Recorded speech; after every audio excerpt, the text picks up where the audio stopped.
This is National Native News. I'm Antonia Gonzalez. As Canada's provinces begin to relax some restrictions in the COVID-19 pandemic lockdown, at least one First Nation is saying no. As Dan Karpinchuk reports, the Mohawks of Ganasatake want to keep their territory closed to visitors. One of the restrictions slowly being eased in the province of Quebec is the opening of provincial parks.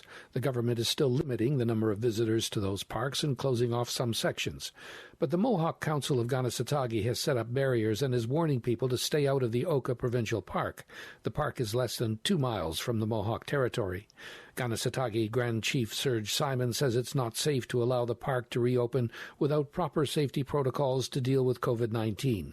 Simon says his residents are not blocking access to the park, just telling people at the entrance to Oka to turn around and please go home. I'm trying the best I can to protect the region where, cannabis and cigarettes and tourism are the main attraction here.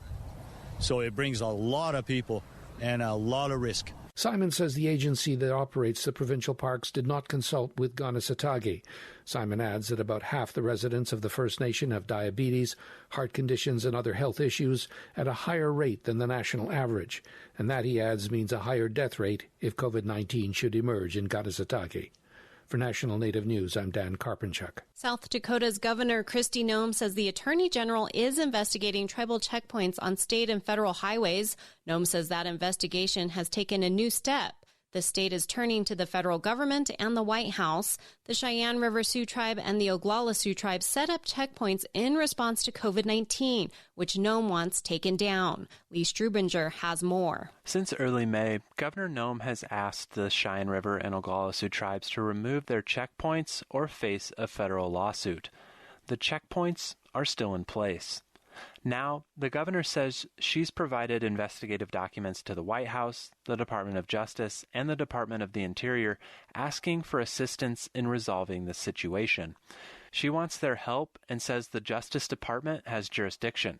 I know that there are questions out there about respecting sovereignty.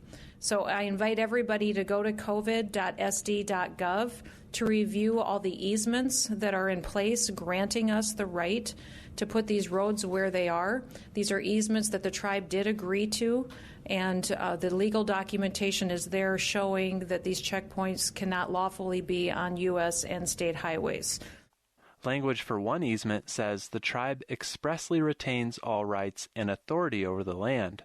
A 1990 Circuit Court ruling finds that, without tribal consent, the state does not have jurisdiction on highways within reservation boundaries. The governor's office says that ruling doesn't apply in this instance.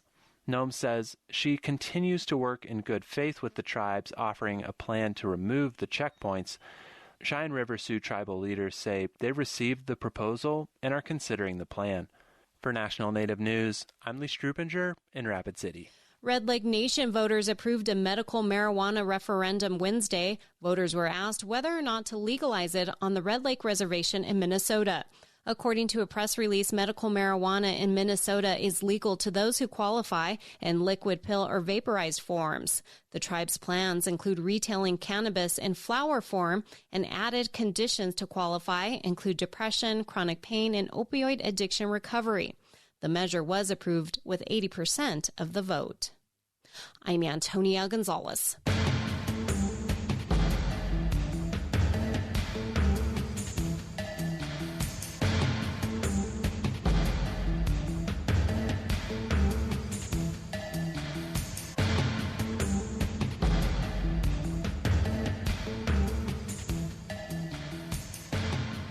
National Native News is produced by Koahnic Broadcast Corporation, with funding by the Corporation for Public Broadcasting.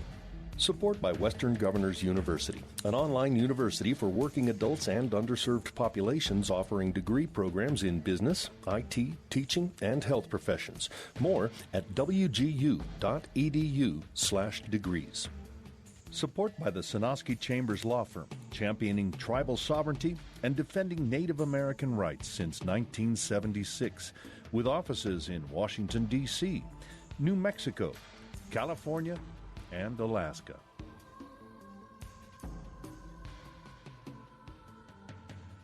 Native Voice One, the Native American Radio Network.